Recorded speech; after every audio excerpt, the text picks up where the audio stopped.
From Hollywood, it's time now for...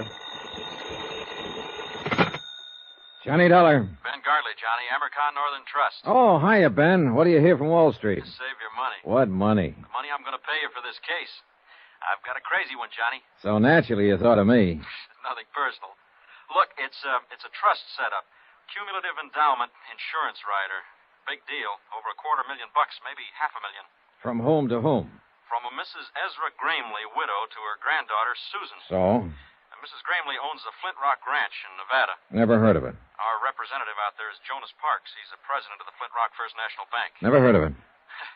It's a whistle stop about 20 miles from Las Vegas.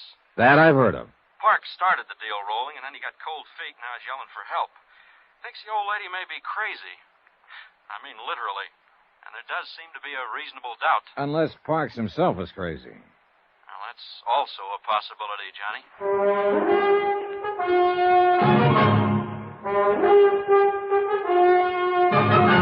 Tonight, and every weekday night, Bob Bailey in the transcribed adventures of the man with the action-packed expense account, America's fabulous freelance insurance investigator... Yours truly, Johnny Dollar.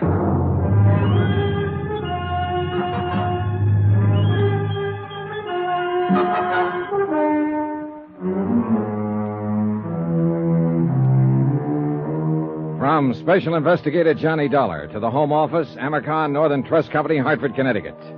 The following is an accounting of expenditures during my investigation of the matter of reasonable doubt. Item 1, $154.40, transportation and incidentals, Hartford to Las Vegas, Nevada, where I checked into a hotel and then phoned the local office of a National Business and Credit Rating Bureau that my client retained on a permanent consulting basis. I asked for a rundown of Jonas Parks and got it. An A1 set of references. Parks had been a resident of Nevada for 32 years and president of the Flint Rock Bank for 17. He was regarded locally as a cautious investor, a prudent financial advisor, scrupulously honest, and as sound as a dollar. A silver dollar. Crazy? Hardly. Item 2, $32.50. Deposit and first day's rental on a drive-it-yourself hired car. Mileage, Las Vegas to Flint Rock, 23.6. Itemized building appraisal, Flint Rock. 3 bar casinos, all needing paint. 1 restaurant, 1 general store, barber shop, garage, welding shop, railroad depot, also needing paint. 4 dwellings, and of course 1 bank. Jonas Parks, president. What can I do for you, young fellow? Well, my name is Dollar, Mr. Parks, Johnny Dollar. I'm a special investigator for Amercon, and I'm here in regard to the Gramley Trust case. Oh, yes. Well, I'm mighty glad to know you, Mr. Dollar. And I don't mind telling you I'm glad you got here. Oh? Here, pull up a chair. Okay, thanks. Sit down. It's been a real odd day. Funny-looking clouds hanging off there toward the river. Yeah, I noticed them driving out from town. Storm clouds, that's what they are. This time of year? Son, in this neck of the woods, it can happen any time of the year. Cloudbursts come up just like that, and they're over just as fast. Uh-huh, that's very interesting. You're a hypocrite, young fellow. What makes you think so? You didn't come clear across the country to hear a dissertation on desert storms, so stop sitting there trying to pretend you're interested. Whatever you say, Mr. Parks. Matter of fact, you weren't even half listening to me. No, as a matter of fact, I wasn't. Well, what were you doing then? Looking you over, sizing you up. Come to any conclusions? A couple. Such as? Well, in the first place, I'm inclined to discard the theory that you're crazy. That what they told you in Hartford? Well, they figure one of you is, either you or Mrs. Gramley. They do, eh? And what is your second conclusion? That you were sitting there sizing me up. You're right. I was. Come to any conclusions, Mr. Parks? Yeah. One, Such as? that we'll probably get along together all right, you and me. Good. Then suppose we get down... The Gramley case. Oh, no wonder they thought what they did. Maybe they're right. Maybe we are crazy, both of us. Well, as I understand it, Mrs. Gramley wanted to set up some kind of insured trust for her granddaughter. You started the proceedings for her, and then stopped cold and called for help. Yes, that's about what happened. Well, why? Was she financially unable to carry out the deal? Of course she's able. I wouldn't need any outside help if that was the problem. She's been banking with me for mighty near 20 years. Then is she mentally incompetent? Sarah Gramley is as sane as his... Well, at least I've always figured she was. But confound it, Mr. Dollar, there's something wrong out at that ranch. Oh, what do you mean? I don't know what I mean. Well, if you don't. I mean, it's mostly things you can't put your finger on. Little things that add up, finally. Add up to what? I don't know. It's just a feeling, kind of a... A hunch? Is that what you mean? Yes, if you want to put it that way. So I brought you clear out here from Hartford on a hunch. Go ahead, say it. Relax, Mr. Parks, relax. I've had hunches of my own. And sometimes the horse is one. But I don't even know why I think something is wrong. All right, what's the setup out there at the ranch? What's the background? Mrs. Gramley is a widow. Her husband died about 14 years ago, and she stayed on afterward and ran the ranch. Of course, her son Ed and his wife were there with her until 3 years ago and done most of the work. And they moved out 3 years ago? No, they were killed in an automobile accident. This girl, Susan, that Mrs. Gramley wanted to set up the trust for, is their daughter. She's going on 17 now. Then the two of them live there alone. No, there's another couple, Walter Gramley and his wife, Hilda. Walter's Mrs. Gramley's nephew. Sort of manages the ranch. Does a pretty good job of it, too. Mm-hmm. Then that's the whole family. Mrs. Gramley, her nephew Walter and his wife, and her granddaughter Susan. That's the family, for better or worse. Mr. Parks, do you even have any idea as to what might be wrong? Not the slightest. You're on your own, son. Well, how did this trust business start? How did it come about? Miss Gramley came into town one day about 2 months ago and sprung it on me out of the blue sky. First time she'd been in town, nearly a year.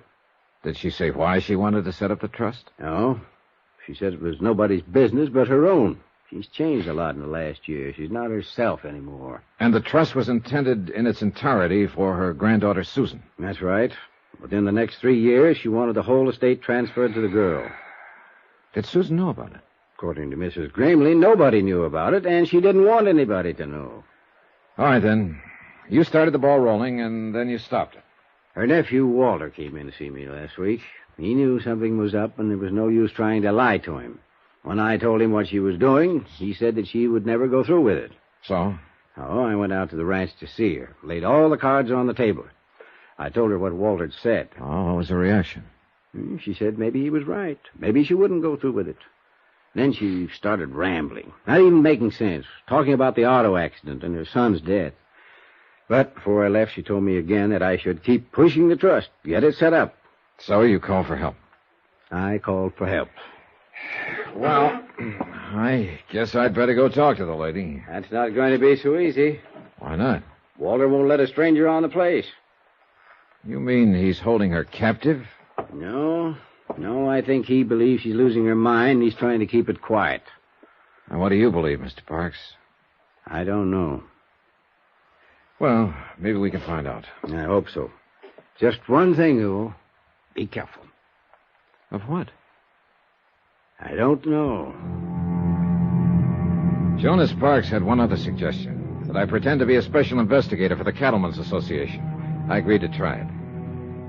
4 miles from Flint Rock, the narrow ranch road left the plateau and began climbing up through the broken bluff country. 1.5 miles from the ranch house, I pulled out the choke, flooded the engine, and let the car cough to a stop, the old out-of-gas gimmick. And about 10 minutes later, I was wishing I'd thought of some other plan.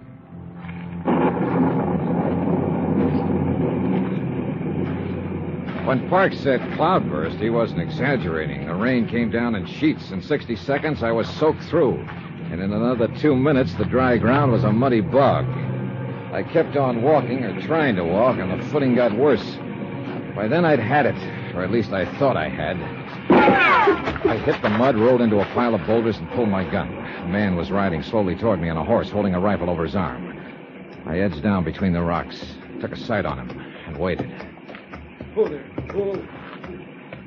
He dismounted and walked toward me, carrying the rifle carelessly. Apparently, he thought he'd drop me. I let him get within 12 feet. All right, hold it. Drop that rifle. Get your hands up. I said drop it. What's the idea? Well, that's a good question. Only I'm the one to ask it. We're trespassing. We've been losing cattle. So I've heard. What do you mean you've heard? I'm an investigator for the Cattlemen's Association. Are you Walter Gramley? Yeah, that's right. What do you expect to find sneaking in here on foot this way? Not what I did find, at least. Look, I've got a car back there on the road. I ran out of gas. I understand the owner of the Flint Rock is a Mrs. Ezra Gramley. Yeah, she's my aunt. Well, I'd like to see her. I'm afraid that's impossible. Why? What's your name? Dollar, Johnny Dollar. Mr. Dollar, go back to your car and wait. I'll send some gasoline from the house. Huh? When you get it, turn that car around and get off the property. You're working for me, you know. I'm a member of the association. And you know as well as I do that you've got no more authority than any other private individual. So get out and stay out. And if I don't? Well, then you're a trespasser. And I won't miss twice. The next time I'll kill you. Is that clear? It was clear. Perfectly clear. And at this point, I wasn't ready to force the issue. So I conducted an orderly, strategic withdrawal, and short I went back to the car. The rain stopped before I reached it. And a few minutes later, a station wagon came lumbering down the road from the ranch and braked to a stop a few yards away. The girl who came toward me carrying a 5-gallon gasoline can was a living little doll, a daffodil, as perky and bright as a brand new penny. Hello there. Hi. I'm Susan Gramley, and you're Mr. Dollar, and you're out of gas, and I've got some for you. Well, here, that's pretty heavy. Let me take that. No, just stand back and avoid the splash. I'm an old hand at this. In fact, I'm a chronic empty tanker myself, and What's the matter? Out of gas, are you? Big deal, huh? That tank is almost full. Yeah, well, there's no use lying to you, I suppose. Nope, I'm too smart. I see. Another thing, you're not with the Cattlemen's Association, Mr. Dollar. I'm not? Nope. I think you're here to dig up the past because of what has happened and what might be going to happen. All of that, huh? Yep. And you know what? I think it's just fine and dandy. You do? You bet I do. I loved my dad. I loved him more than anything. They knew what he always did when he got mad. Sure they knew. I figured it out a long time ago. Like to tell me about it, Susan? You'll find out, Mr. Dollar. I think you're the kind of a man who smashes into things, right into the middle, and breaks them wide open. Be careful, though. Oh? Because you know something? You're smashing into a bomb.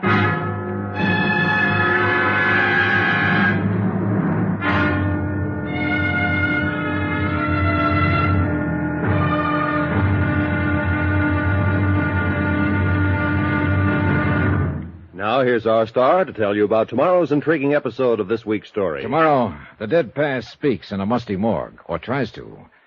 And a living lady gets cozy, or tries to. Really tries to. Join us, won't you? Yours truly, Johnny Dollar.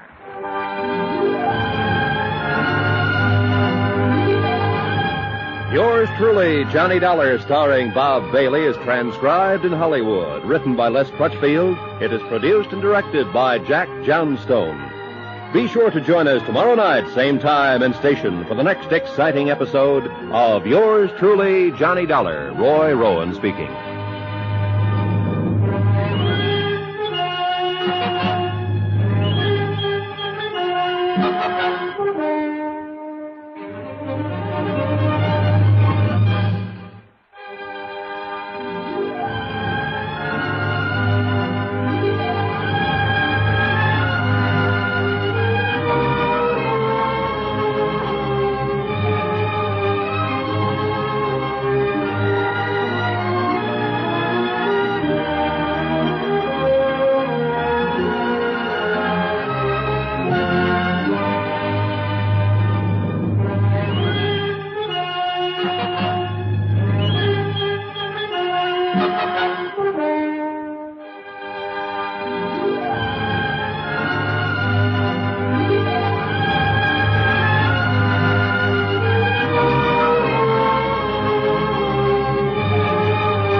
From Hollywood, it's time now for Johnny Dollar. Jonas Parks, Mr. Dollar, the Flint Rock Bank. Yeah, I know. The man who warned me. How's that? You said it would be tough to get into the Gramley Ranch. Well, I got rained on, shot at, threatened, outsmarted by a 16-year-old girl, and I still didn't see Mrs. Gramley. You aiming to give up? For the night, yes. I'm busy trying to dry out my bones over the heat from a triple brandy. Well, I'm going out to see Mrs. Gramley in the morning. I'll try to fix something up. Yeah, do that, will you? And something else, Mr. Parks. That auto accident 3 years ago when Susan's parents were killed. What about it, Mr. Dollar? You know what about it. The dead past is always with us. You go see Will Connors there in Las Vegas. He runs the Ford County Weekly Tribune. Tell him I sent you. And be careful. Once again, Mr. Parks, careful of what? I still don't know.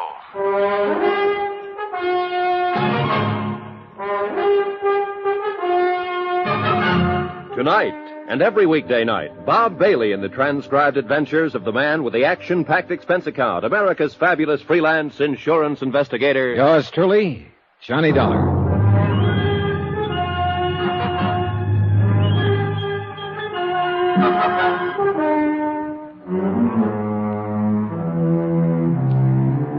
From Special Investigator Johnny Dollar, location Las Vegas, Nevada, to the home office, American Northern Trust Company, Hartford, Connecticut. Assignment, the matter of reasonable doubt. Expense account continued. Item 4, $7.25. A triple wasn't enough, so I bought the whole bottle and took it up to my room. I was bushed, and not just from being caught out in a desert cloudburst. Mrs. Gramley, elderly widow, owner of the Flint Rock Ranch, wanted to set up an insurance trust and convey all her holdings over to her 16-year-old granddaughter, Susan. Her only other heirs were her nephew, Walter, who managed the ranch, and his wife, Hilda. Jason Parks, my client's local representative and respected president of the Flint Rock Bank, had started proceedings, then got cold feet and dropped them. Why? He didn't know. Just a hunch. Something was wrong. He'd called for help. And I was that help. Total results so far, 0. I put the cork in the brandy bottle and went to bed.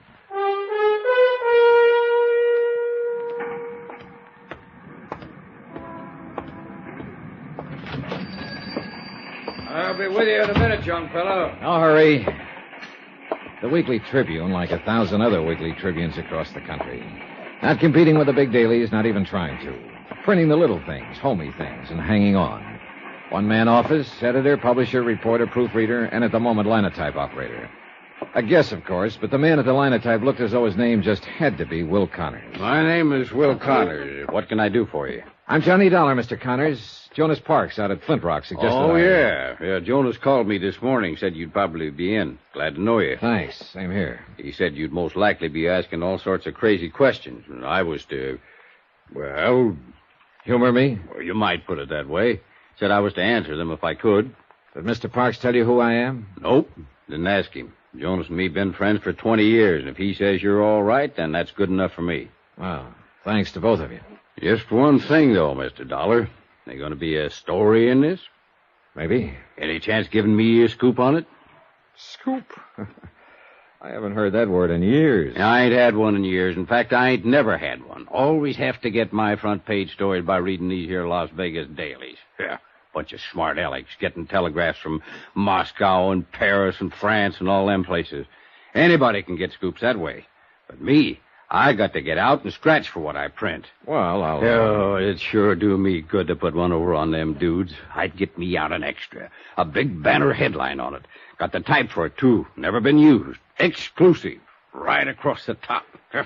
It'd knock 'em back on their byline. All right, Mr. Connors, all right. If there is a story, you get it. That's a promise. A scoop. A living, breathing scoop. Doggone. Yeah. Now, about the questions. Yes, sir, young fella. What do you want to know? Anything you can tell me about Mrs. Gramley and the Flint Rock Ranch? Mrs. Gramley? Well, now, there is a woman for you, son. They don't make that kind these days. Noticed any change in her lately? Well, I wouldn't want this to go any farther. I understand. And I guess it depends on what you mean by lately. I ain't seen her but twice in the last year. They don't allow no visitors out there anymore. So I found out yesterday her nephew took a shot at me with a rifle. You don't say. My, they are getting clannish. Do you know of any reason for him acting that way? Yeah, there's something funny going on out that ranch. What, for instance? Couldn't say. But like I was telling you, I've only seen her twice, and she was different somehow. It was like she was, well, breaking up, sort of. Scared of something? Maybe. I don't know. Of her nephew by any chance? Walter? Well, I'd say he acts about as scared as she does, or as upset, at least. Maybe they're both scared of something. What about the granddaughter, Susan? Is she scared, too? Not that one. Oh, she's strange enough, all right. But the old Nick himself wouldn't scare her none. What do you mean she's strange enough? You met her, Mr. Dollar? For about 3 minutes yesterday afternoon. That's long enough. How'd she strike you? Well, it was one of the most honest kids I've ever met. Or else the cleverest. Yeah, that's about the size of it. Which do you think? Beats me. I've known her since the day she was born. Yes, sir, it's quite a family, including that fancy wife of Walter's. Hilda? What about her? Well, let's just say she's too much for him. You follow me, son? Yeah, I think so. Well, they're all worried. They're on edge. Either about the same thing or different things. They're pushed. They're driven. You can feel it. There's a pressure out there, and anything can happen. Maybe it already has. Hmm? Maybe it happened 3 years ago. What do you mean? There was an auto accident 3 years ago, and Mrs. Greenleaf's son and his wife, Susan's parents, they were killed in it. Well, I've got the morgue files here. I wrote it up pretty complete when it happened. Yeah, I'll want to look through those files later. But right now you want the story behind the story. If there is one. Well, if there is, I don't know it. I think you would, if anybody would, being a newsman. Well, as far as I know, it was just an accident. Well, how'd it happen? Well, it was on the road to the ranch, up there where it winds through the bluffs. It was raining, pitch black. There'd been an argument back at the house, and, well, they had a lot of arguments, I guess. But anyway, Hilda got mad and left, and took her car and headed for town. And a while afterward, Ed had all he could take, and he run out, too, and jumped in his car. Susan tells me that was a habit of her father's whenever he lost his temper in an argument. Yeah, he'd always get in his car and drive like a demon till he got over it. She also made a kind of a strange remark. She said they knew about it. What do you mean by that? Well, I guess you'll have to ask Susan what she meant. All right. So Ed jumped in his car that night. Yeah, and Mary went with him, trying to calm him down, I guess. So he come around that curve. He must have been doing 60, skidding, half out of control. And there was Hilda's car parked on the curve right square in his headlights. Just smashed right into it at full speed. Both cars rolled over the bank, caught fire, and burned up. Him and Mary were dead before the car stopped. How did Hilda get out of it? She wasn't there. She had a flat, left her car parked, and started back on foot. I see. She was lucky, that's all. She sure was, Mr. Connors. Real lucky. I took a back file of the Tribune into the outer office and went over the news stories on the deaths of Ed Greenlee and his wife. I found nothing that Will Connors hadn't already told me. Shocking loss, fine people, sudden accident. I kept hanging up on that word, accident. I kept wanting to put a question mark after it. I was so absorbed I didn't even notice her come in until she spoke to me. Hello, Mr. Dollar. Well, are you following me, Susan? Nope. Got some copy for Mr. Connors. I write articles for him sometimes. You know, clever kid and all that sort of. I see you took me seriously. How do you figure? You didn't close that paper fast enough. Now, why would an investigator from the Cattlemen's Association be interested in an auto accident 3 years back? Suppose you tell me. Because you're not an investigator for the Cattlemen's Association. Who are you, Mr. Dollar? I've got half a notion to level with you, Susan. Then I'll go the other half by leveling with you. Aunt Hilda called the association office in Reno this morning. They said they never heard of you. Imagine that. Mr. Parks was out at the ranch just before I left. She asked him about you, too. He said he'd never seen or heard of you. I see. He was lying, though. I can always tell when people are lying, and they know it, too. That's why they're uncomfortable around me. Yeah, I know what you mean. Hey, look, Susan. Did Mr. Parks talk to your grandmother? No. He was supposed to arrange for me to see her. About the accident. Maybe. I'm not sure yet. I'm shooting in the dark. Oh, it's time somebody did. Where are you staying, Mr. Dollar? At the Carmen Manor. Okay. I'll get it set up and call you there later. Get it set up? Sure. Fix things so that you can get in to see my grandmother. That's what you wanted, doesn't it? Well, all right. I went back to my hotel room and settled down to wait. If a 16-year-old kid could manage what a bank president couldn't, then me for the juvenile league. What happened a couple of hours later, though, wasn't exactly juvenile. Yeah, come in. Hello? Wow. You busy, Mr. Dollar? Not too busy. Come in. Thanks. I don't believe I'm Hilda Gramley. I imagine you've heard of me during your cattle investigation. Well, somehow you don't seem to fit with cattle. A compliment? Observation. What do I fit with? I don't know yet, Mrs. Gramley. Hilda. Now I'm beginning to know. Cigarette? Thanks. I'll stick with my own brand. It usually works out better that way. Thanks. Nice cigarette case. Gift. I'm always getting gifts. Including a wedding ring? Oh, I've got one. It's around someplace. Just so you don't forget where you left it. I couldn't if I wanted to. You wouldn't have a drink for a lady, would you? Brandy? I love brandy. And gifts? And a lot of other things. Like money? Oh, money's real nice. It's next to the best. And what's the best? Excitement. I see. Don't you think it's best? Well, it depends. At least you're in the right spot for it. I hope so.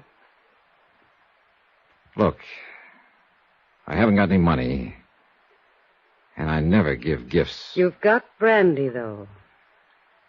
Pour us a drink, Johnny, and then we'll talk. What about? Excitement.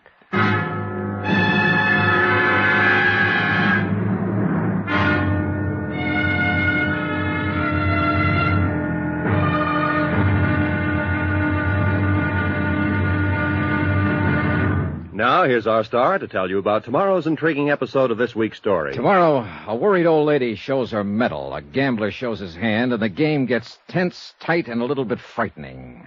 Join us, won't you? Yours truly, Johnny Dollar. Yours truly, Johnny Dollar, starring Bob Bailey, is transcribed in Hollywood. Written by Les Crutchfield, it is produced and directed by Jack Johnstone. Be sure to join us tomorrow night, same time and station, for the next exciting episode of Yours truly, Johnny Dollar. Roy Rowan speaking.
From Hollywood, it's time now for Johnny Dollar. This is Susan Gramley, Mr. Dollar. Oh, yes. How are you, Mr. Wilson? Mr. There's somebody there with Yes, that's entirely correct. Well, just listen then. It's all fixed, Mr. Dollar. Grandmother's expecting you. She'll be alone for the next few hours, so come on out to the ranch. You're certain of that statement, I suppose? Yes, of course. Uncle Walter went into Vegas, and Aunt Hilda's gone somewhere, Yes, too. I'm quite aware of that. You mean she's there? With you? That's right. Oh, Mr. Dollar, you men are all alike, aren't you? That's quite a remark for a person your age, Mr. Wilson. Oh, I'm quite mature for 16. Has she made her pitch yet? I think we'd better postpone this discussion until the next time we meet. Well, she always does, you know. She's a regular vampire. I figure Uncle Walter's going to kill her someday. Not Mr. that Wilson. Yes, sir. Goodbye.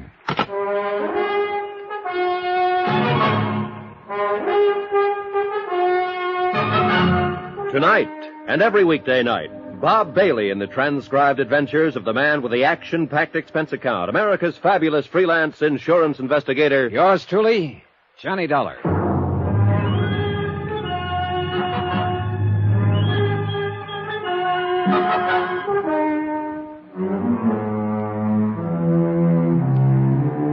From Special Investigator Johnny Dollar, location Las Vegas, Nevada, to the Home Office, Amercon Northern Trust Company, Hartford, Connecticut. Assignment, the matter of reasonable doubt. Expense account continued. Item 9, a $50.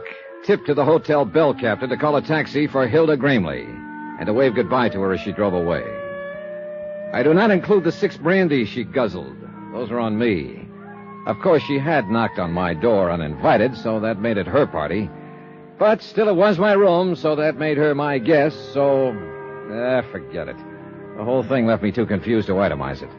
She'd obviously come on a fishing expedition. The fish, information. Bait, the usual, but nicely designed. Results, none on either side. What had started out as a trust case had turned into a snipe hunt. I was in over my head, floundering, and I needed some good, buoyant answers.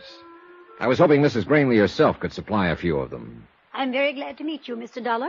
Sit down. She wasn't young, and she wasn't beautiful anymore, but she had been once. She still had some of that assurance and authority that beauty always gives a woman. She seemed a little uncertain, a little harried, maybe, but underneath it, just as tough as an old field boot. I think you'd better leave us alone now, Susan. Okay, Gran. If she starts using her brass knucks, give a whistle, Mr. Dollar. I'll rush in and save you. Thanks, I'll remember. Oh, she's a brash little flibberty-gibbet. And you love the dickens out of her, don't you? Love? Oh. Yes, I do love the dickens out of her, Mr. Dollar. Is that what you came out here to find out? No, I knew that already. Otherwise, you wouldn't have wanted to transfer all your holdings to her. How did you know about that? Just who the devil are you, anyway? Seems to me Susan was pretty vague on that score. She had to be. She doesn't know. Then why did she think I ought to see you? Oh, she decided I looked honest. Claims she's got a knack for that sort of thing. As a matter of fact, she has. And also, she loved her father and mother. What do you mean by that? Mrs. Granley, I'm here because your friend, Jonas Parks of the Flint Rock Bank, sent for me. What? I'm a special investigator for the Amercon Northern Trust Company of Hartford, Connecticut. Why, Jonas didn't say anything to me. He hasn't had a chance. He intended to when he was here this afternoon, but you were too ill to see him. Ill? I didn't even know he was here. Your nephew and his wife did. He talked to them. Tell me, Mr. Dollar, just why did Jonas send for you? Because he thought you might be losing your mind. Oh, he did he? Huh. Are you? Well, if you thought so, you wouldn't have said it so bluntly. Right. I don't think so. Well, what made Jonas think it? You asked him to set up an insurance trust for the benefit of your granddaughter, Susan. Apparently, the intent was to convey your entire estate to her over a period of 2 to 3 years. What's so crazy about that? Nothing at all, so far as that part of it was concerned. But it didn't stop there. After he got the proceedings started, you turned skittish on him, started to flutter. Well, Jonas is a fool. He is not a fool, and you know it. He's been your friend for 20 years. He's completely trustworthy, conscientious, and he has your best interests at heart. Huh. How much is he paying you to say things like that? Nobody is paying me but the Amercon Trust Company, and furthermore, you know it. All you're doing is trying to dodge the issue. Young man, I'm not accustomed to being talked to this way. Then you can look at it as a refreshingly novel experience. You sound like Susan. And an experience you don't entirely dislike. Presumptuous whelp. Maybe. Are you married, Mr. Dollar? No. What a pity I'm not 30 years younger. What a pity I'm not 30 years older. Oh, thank you, sir. And now let's stop scratching each other's backs and get to the point. All right. Jonas is a fine man. No doubt he did have reason to get upset. These past months have been... Well, I suppose I haven't seemed like myself at all. Why is that? Oh, you're like a bulldog with a bone, Mr. Dollar. Careful how you talk about your might-have-been lover. What has been wrong these past months? Maybe I am losing my mind. Because actually, nothing has been wrong. I don't agree. I think something is wrong right now. Then why don't you tell me about it? All right, I will. Apparently I'll have to if we ever expect to get anywhere. All right, some months ago you stopped going into town, stopped having visitors. Then you decided to get rid of your estate, turn it over to Susan. When your nephew, Walter, heard about it, he implied to Jonas Parks that you were losing your mind. Then you yourself started to back down on the idea. Why? Was Walter putting pressure on you? Not exactly. What were you scared of, Mrs. Gramley? It's got something to do with Walter and Hilda, right? Sit down. Almost a year ago, I discovered that the two of them were stealing me blind. Tampering with the ranch accounts, forging signatures, all sorts of ways. Why didn't you take it to Jonas or to the police? Because I didn't believe it at first. By the time I was absolutely sure, they'd cut the ground out from under me. So you tried to convey the property to Susan secretly? Yes, until Walter learned what I was doing. Who's the push in that pair? Who's got the brains? Why, she has. Walter doesn't even have the gumption to get in out of the rain on his own. Uh-huh. Then she must have been the one who planned the auto accident. And he went along with it, of course. What auto accident? 3 years ago, when your son and his wife were killed on the road to... Oh, I'm sorry, Mrs. Gramley. I supposed you'd already guessed it. Guessed? What? That it was probably murder. An old lady, tired and lost, seeing herself surrounded by enemies, living in fear. But she at least knew one thing, that she wasn't alone now, that somebody else believed her and was on her side. Don't worry about her, Mr. Dollar. She'll be all right. Well, she had quite a shock, Susan. She had to know sometime. Oh, it's not a matter of no, exactly. It's only suspicion. All right, you go to your church and I'll go to mine. But I know Walter and Hilda murdered my parents. And I think you know it, too. Well, call it a real strong suspicion, then. So what are you going to do about it? What do you suggest I do about it? Advise my elders? I'm only a helpless young female. You're about as helpless as a mongoose with a cobra. Flattery? No, just a statement of fact. Say, look, what do you think they've been doing with the money they've cheated your grandmother out of? Oh, that's easy. Uncle Walter gambles. And gambles and gambles. And loses and loses? Uh-huh. He's not real bright, you know. Well, where does he do this? Different joints in Vegas? Oh, just one, mostly. A club called the Lead Balloon, and the name figures. Any special reason he hits that particular club? I think it's the only one that'll take his IOUs. The owner came out here to collect a couple of times. Happen to know his name? Sure, I got big ears. His name is Deuce McCoy. Deuce McCoy, the Lead Balloon. And the rest of the dough, Hilda. She's what's known as a luxury dame, Mr. Dollar. Yeah, so I gathered. I'll bet you gathered. Oh, relax, will you? I'll send you out of the room. Yes, sir. Does she run around with other men? Oh, Mr. Dollar. All right, then. Do you happen to know any of them? Nope. I've managed not to, but it hasn't been easy. One or two, or does she play the field? I wouldn't know, but she's always getting gifts from somebody. Oh, she's a real cool operator. But, of course, you know that, since you've been one of her victims. How would you like to get spanked? I don't know. I've never been. But I can quote you all kinds of psychology about it. Take, for instance... Never mind. Good night.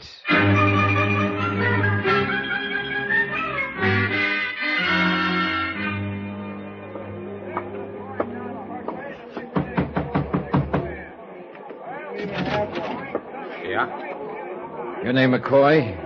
Deuce McCoy? Yeah, that's right. Johnny Dollar. I'd like to talk to you about a mutual acquaintance.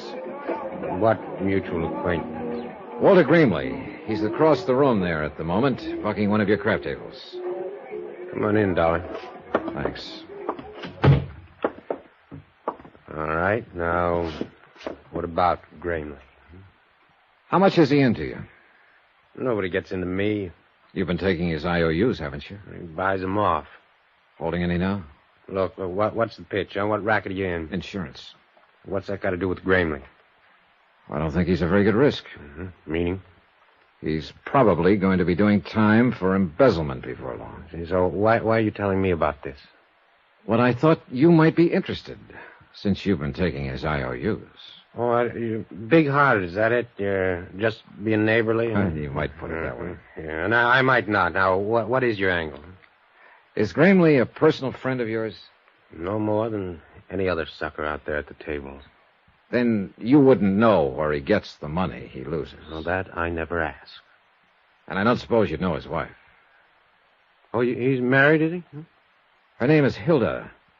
She likes gifts and brandy and money and excitement. Then I hope she manages to find him.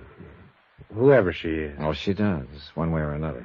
We all got our problems, Dollar. Yeah, but some of us more than the others. Right, McCoy? Mm-hmm. You through speaking your piece now, then? Not another word to say. Well, then I don't want to rush you, but... Hey, that's a nice cigarette case. Platinum, isn't it? I wouldn't know. It's not yours? Somebody left it at the table. Somebody, huh? Then you don't know who it belongs to. If I did, I'd give it back. Then I'll save you some trouble, Mr. McCoy. I do know who it belongs to. What makes you think so? Because I saw it earlier today. It belongs to Hilda Grimley.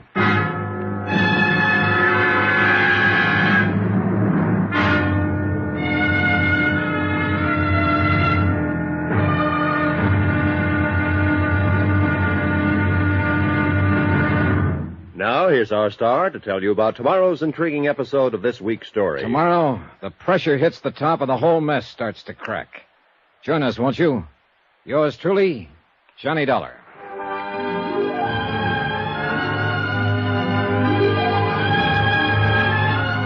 Yours truly, Johnny Dollar, starring Bob Bailey, is transcribed in Hollywood. Written by Les Crutchfield, it is produced and directed by Jack Johnstone. Be sure to join us tomorrow night, same time and station, for the next exciting episode of Yours truly, Johnny Dollar. Roy Rowan speaking.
From Hollywood, it's time now for... Johnny Dollar. You're there. Sure, I'm here. What? I mean, at your hotel. Is this Susan? That's right. Why aren't you out there, Mr. Dollar? Out where? On the old boulder cutoff. If I'm supposed to meet you there in 15 minutes, you're going to have Wait a minute. What the devil is this all about? Where'd you get any idea I was supposed to meet you? From your friend. What? Sure, he phoned here a few minutes ago. He said I should slip away from the ranch, take the station wagon, and meet you over on the old road right away. I just phoned your hotel on the off chance Wait. that... I don't imagine he gave his name. No, and I didn't recognize the voice. Susan, listen. Get away from there right away. Don't go near that road. Come straight here to my hotel. Do you understand? Yes, but why? What's it all about? Never mind. Just get here and get here fast while you're still alive.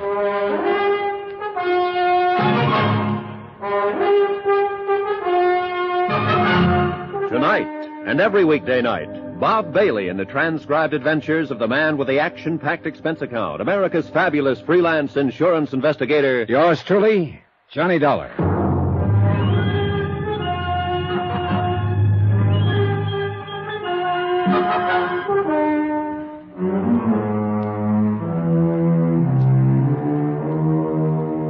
From Special Investigator Johnny Dollar, location Las Vegas, Nevada. To the Home Office, Amercar Northern Trust Company, Hartford, Connecticut. Assignment, the matter of reasonable doubt.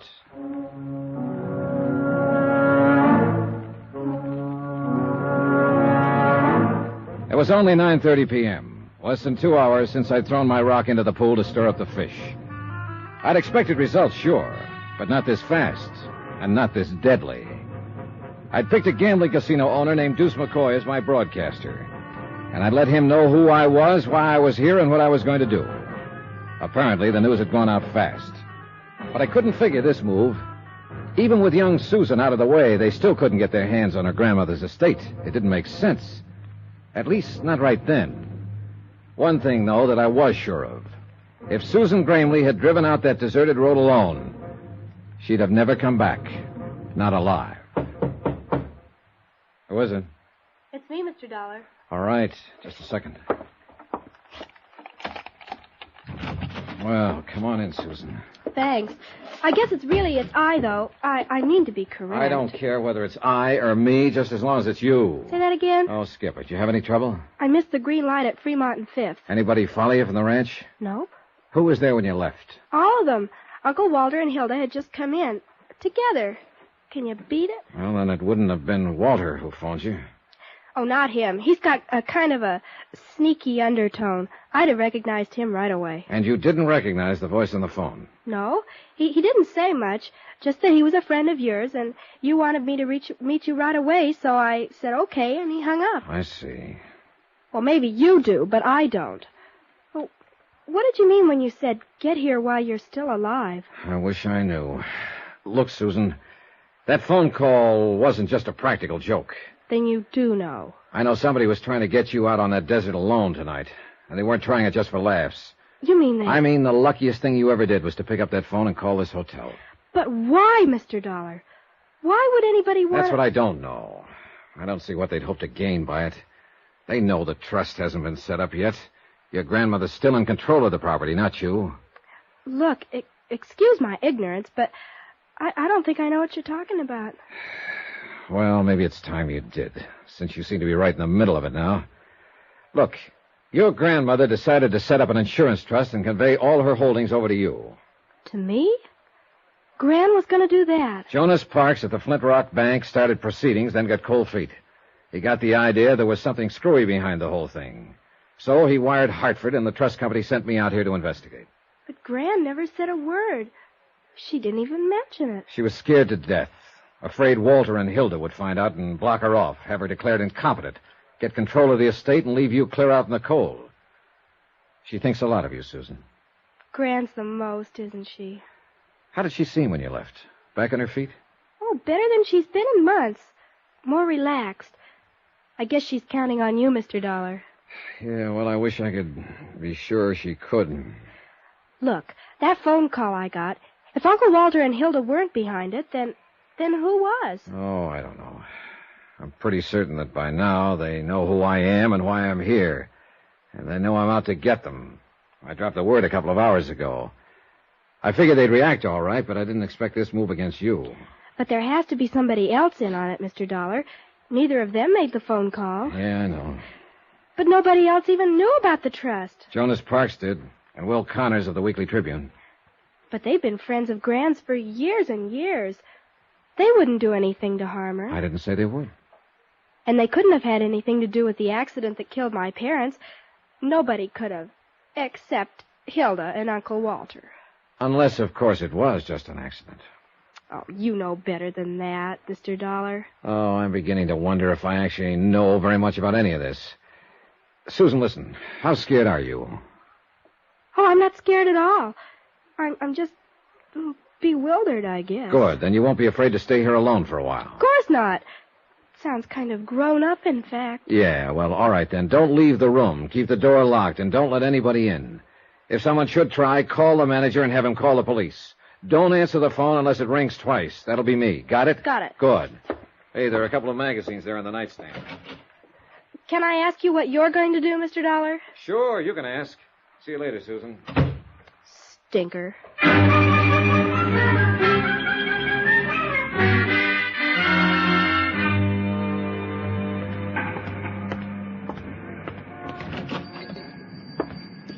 Evening, young fella. I kind of hoping you'd drop around. Wasn't sure I'd find you here, Mr. Connors, this time of night. Oh, the paper comes out tomorrow, Mr. Dollar. Oh, sorry, I didn't know. I always stay around late the night before press day, just in case a big story breaks. Sure. Got to be here, to break down the front page and remake the galley and all. Them's technical terms, of course. Oh, I see. Yeah, I was kind of hoping you might have a story for me, but now maybe that scoop we was talking about? Nope, not yet.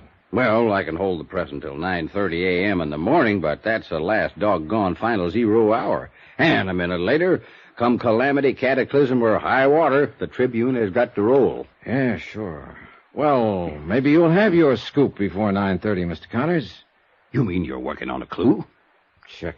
Hot dog. Yep, you said it. You getting close to the denouement? To the what? Denouement. Yeah, that's a technical word. That's when the detective always pounces. Oh, yeah. Well, I'm not about to pounce at the moment, Mr. Connors. Yeah, well, keep your voice down, son. Why? There's nobody else here. You never know on this kind of a case. Well, let's take a chance. Well, all right. I'm game if you are. Good. I've got a couple of questions I'd like to ask you. Shoot, son. You know anything about a gambler named Deuce McCoy? Owns the Lead Balloon Casino over across town? Well, I know who he is, all right. He don't own it, though. He just runs it for a syndicate. Works on a salary, you mean? Salary and percentage, I reckon. He ain't getting rich on it, though. Not the way he lets it get away from him. On what? Just 2 words, son. Women. Hilda Gramley wouldn't be one of them, would she? Well, it's a new one on me if she is. Of course, you live and learn. Yeah, you sure do. Yeah, and be right cozy if something like that was going on. Her husband spends half his time in McCoy's place. Yeah, I know. You figure Deuce McCoy's tied in on this Gramley thing? I don't know.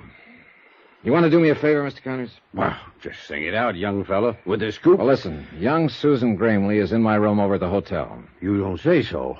Well, but Never mind, it's a long story. I hate to have her there alone. So how about going over and babysitting for a while? Sure, I'd be glad to. All right, I'll phone her first, so she won't lay you out with an ashtray.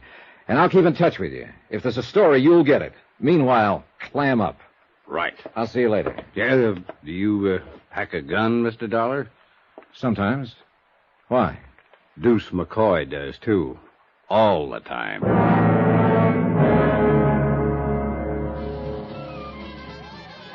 The evening was just starting in the Lead Balloon, with 2 crab tables already in action, 2 more standing by, and a roulette wheel warming up. No one paid any attention when I walked back through the casino to the office. I waited what I considered a reasonable length of time, then tried the knob. The door was unlocked. Go on, Buster. Beat it. The girl was alone in the office, sprawled back on the sofa, a drink in her hand. And it was pretty obvious it wasn't her first one, nor her second or third. She'd have been a real knockout, sober. What's the matter? Don't you understand English? I said get out. Where's McCoy? What's it to you? Feeling no pain, huh? Oh, cut it, Buster. Must have been a pretty big pain, though, earlier, if it's taken this much to kill it. Go on and get out of here. Why do you think you are to talk like that? Johnny Dollar, who are you? Get away from that desk. If Deuce finds you messing around in here, he'll kill you. Even if I told him I was a close friend of yours? You rat. I'll call one of the boys and get you thrown out of here. Oh, I wouldn't. Might make an awful scandal. And I don't think Deuce would want that. Not right at present. What are you talking about? Oh, come now. You're in it too, aren't you? No, you're not with the police. I know them all. You're FBI. Oh, what makes you say that? Look, if Deuce is in a jam, I don't know anything about it. What's your name? Nicky. Nicky Vernon. All right, Nicky, sit down and relax. Whoops. Now, where's Deuce McCoy? Think if I knew I'd be sitting here by myself, lushing it up? I suppose you were McCoy's girl before Hilda Gramley cut you out. Cut me out, nothing. That rotten little sneak's been asking for it, and I'm about ready to give it to her, Was she too. here this evening? You see any blood on the rug? Just let me catch that dirty Shut little... up, Nicky, and sit down, will you? Now, what about Walter Gramley? Was he here? Yeah, earlier. He was here in the office for about an hour. I don't know what they talked about. Deuce made me get out. And Deuce left right afterwards? Oh, half an hour or so. He had to wait to make a phone call first. I see. Well, if you're smart, you'll forget him, Nicky. I've got a hunch he's not coming back. Sure. He's gonna go off with that dirty... Knock it. He's going off because he's in a jam. That's one thing you were right about. And by now, he must know the whole thing is falling apart. I think he'll try to run for it. I ought to kill that dame. Why? Why don't you throw away that bottle and forget about him? He's no good, Nicky. You know that, don't you? Sure, I know it. Then why are you beating your heart out over him? You've never been a woman. Have you, Mr. Dollar?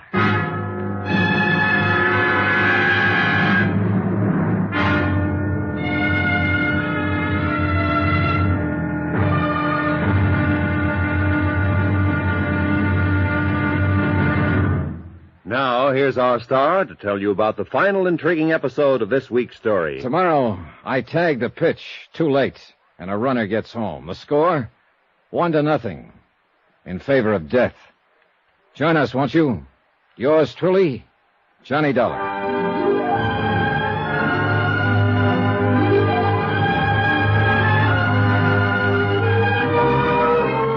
Yours truly, Johnny Dollar, starring Bob Bailey, is transcribed in Hollywood. Written by Les Crutchfield, it is produced and directed by Jack Johnstone. Be sure to join us tomorrow night, same time and station, for the next exciting episode of Yours truly, Johnny Dollar. Roy Rowan speaking.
From Hollywood, it's time now for...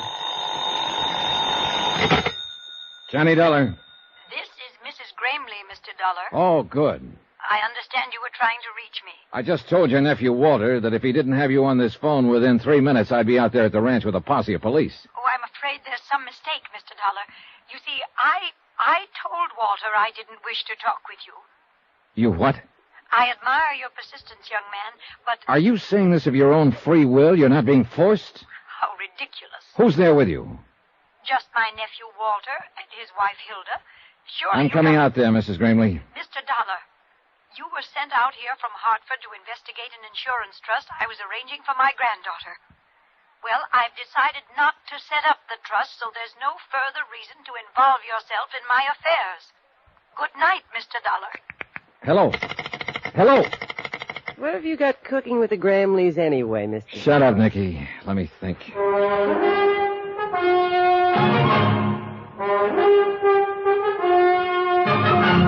Tonight, and every weekday night, Bob Bailey in the transcribed adventures of the man with the action-packed expense account, America's fabulous freelance insurance investigator. Yours truly, Johnny Dollar.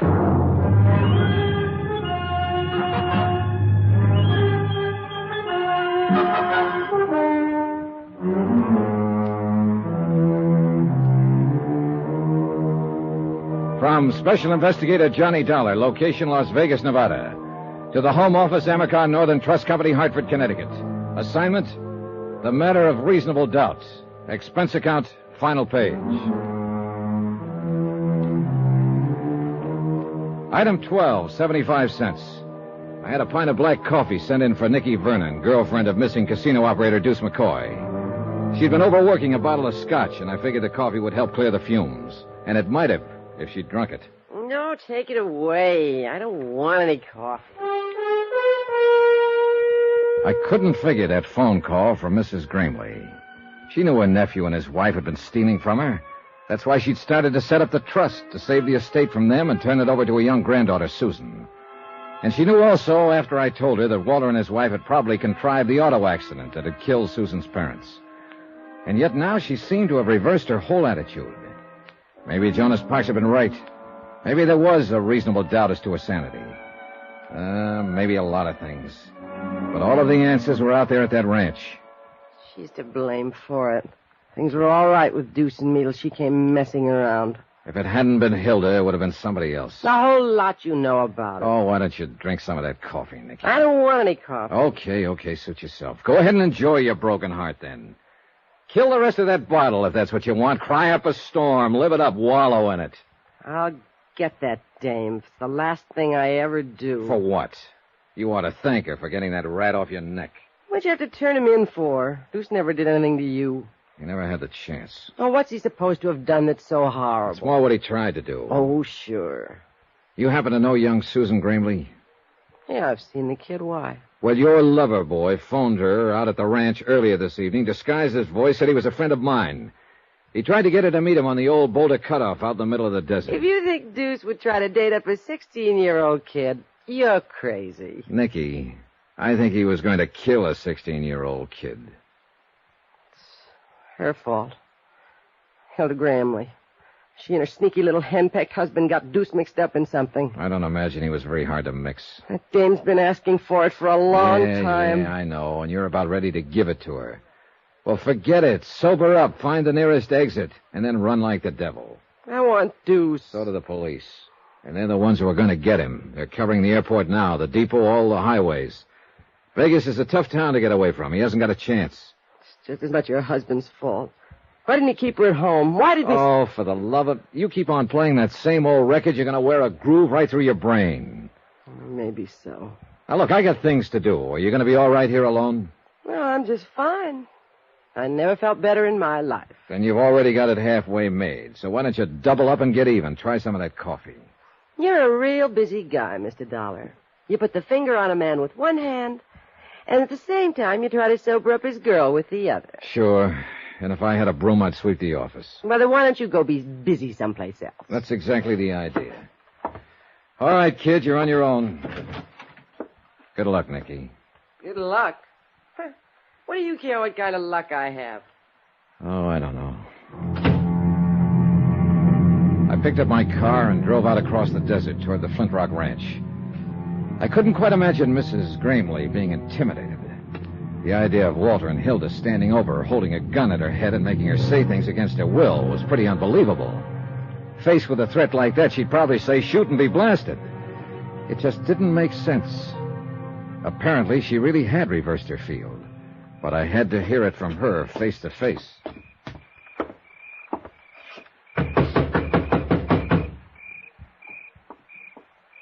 Who is it?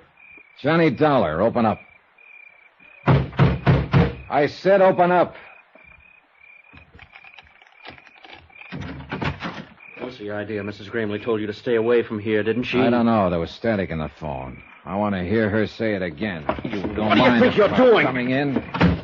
All right, Walter, let's go talk to Mrs. Gramley. Look, Dollar, you haven't got that much weight to throw around. Suppose we get it straight right now and save a lot of time. I came out here to talk to Mrs. Gramley, and I'm going to talk to her.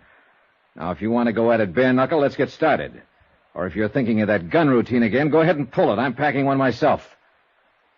And if you're not going to make any kind of a move, then you just stand right there with your face hanging out while I go on in and talk. What's going on in here, Walter? Good evening, Mrs. Gramley. Dollar won't take no for an answer. He just forced his way in. I'm glad to find you looking so well. I thought I'd made myself clear on the phone, Mr. Dollar. Really? Come on, let's go on into the living room where we can all be more comfortable. Come back here. I must insist that you leave at once. Who was at the door? What are you doing here? Well, if it isn't Hilda, the lovely lady who likes money, gifts, and excitement. Fine. That's why I came out, to stir up a little excitement. I think you're taking a good deal upon yourself, Mr. Dollar. You know, I'm a little surprised at you, Mrs. Gramley. I thought you wanted me to follow the case through. There is no case. Oh? Since when? You heard what she said. That's what you came for. All right, now beat it. Down, Walter. Mrs. Gramley, are you telling me you're going to drop this whole thing, let this pair here edge you out and Susan along with you and take the whole estate? You can put any interpretation on it you like. Just as long as you leave this house at once, and please don't come back. You have no right to interfere. And what about your son and his wife? Have you forgotten that those two leeches there killed them? You're out of your mind. Am I? What do you think, Mrs. Gramley? Am I out of my mind? I'm afraid you are. My son and his wife were killed in an automobile accident. A terrible tragedy, but unavoidable. Sure it was. After Walter and Hilda here set it up. Will you please leave now? Have they threatened you? Is that it? Are you scared to talk? Because if you are, speak up. I imagine I can handle them. You're being quite ridiculous, Mr. Dollar. Will you now go, please? It beats me. It really does. If I hadn't... I'll answer it. Hello? Who? If that's for me, you better let me take it. They know I'm here. All right. Take it. Nobody's stopping you. It was Will Connors on the phone. He'd been keeping in close touch with the police, and he was calling to tell me what had happened. Deuce McCoy had been arrested. He'd been picked up at the airport trying to board a plane and was being taken to the city jail. I hung up the phone and told the three of them what Will had said. That touched off the fuse. Arrested? Deuce has been arrested? At the airport? I don't get it. But you will get it, Walter. Deuce will talk. He'll spill the whole thing. And I think we'll be able to make a case against you and Hilda even without Mrs. Gramley's testimony. Susan, was she with him? Is she all right? Mrs. Gramley, Susan has been in my hotel room with Will Connors for the last... So that was the hold they had over you. They told me this man Deuce had phoned her and tricked her into meeting him. Susan doesn't trick so easy. She called me Get and your hands up, Dollar. Oh, now it's a little late for a gun, Walter. You won't find it any easier to run than Deuce did. He's right, Walter. Let me think. There must be Let some way... you think. That's what I've been doing for the last 10 years, and you thought us right into this. Walter! The airport. You know what he was doing? He was running out. The kid didn't show. He knew something had gone wrong, and he was taking a powder. And not even telling me. There's no time now Left us here holding the bag. And now you say, let me think. Why didn't you think before? It was your idea, cutting him in on this. Oh, she's got a lot of cute ideas. Nicky. She's a real little brain. What the devil are you doing here? Slumming, Mr. Dollar. The door was open, so I walked in. You mind? Look, whoever you are. Look what, sucker? I've seen guns before. Why didn't you use it on them? When they were playing you for their number one patsy. What are you talking about? Deuce McCoy. And that little sneak you're married to there. You mean you still don't know? She's lying, Walter. Don't you wish I was? They had you right in the middle, sucker. Deuce was taking it away from me on the tables, and little Hildy was getting it back from him after hours. I bet they got a lot of laughs out of it. Better hand over that gun, Walter. It's true, isn't it, Hilda? Of course not. Take a gun to him, huh? Well, maybe it's not too late. Walter, what are you going to do? me the gun, Walter. Sure. Why not? I don't need it now. He killed her. His own wife. Stood right there and shot her down in cold blood. Did you call the police, Mrs. Greenman? Yeah, tell them to hurry right out. They can take me in on a real charge now. I didn't mean for her to get killed. You know something, Dollar? No. Suppose you tell me. That's the first big move I've made in the last 10 years. That Hilda didn't plan.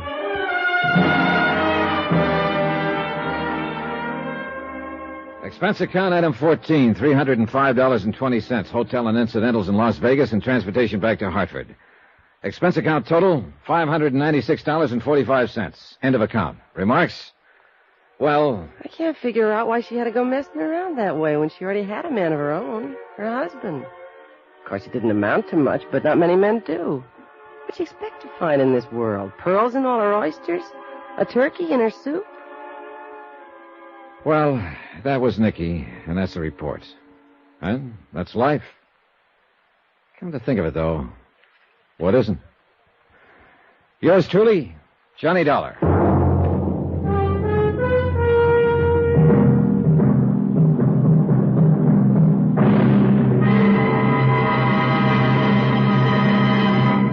Now, here's our star to tell you about next week's intriguing story. Next week, Indestructible Mike. The most amazing character I ever met. A man with 9 lives at least. Join us, won't you? Yours truly, Johnny Dollar.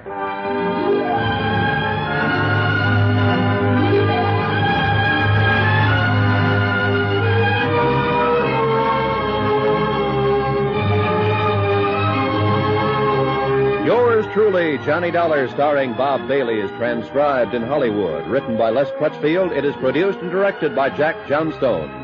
Heard in our cast were Susan Whitney, Richard Crenna, Jeanette Nolan, Forrest Lewis, Inga Adams, Paul Richards, and Gene Tatum. Musical supervision by Amerigo Marino and Carl Fortina. Be sure to join us on Monday night, same time and station, for another exciting story of yours truly, Johnny Dollar. Roy Rowan speaking.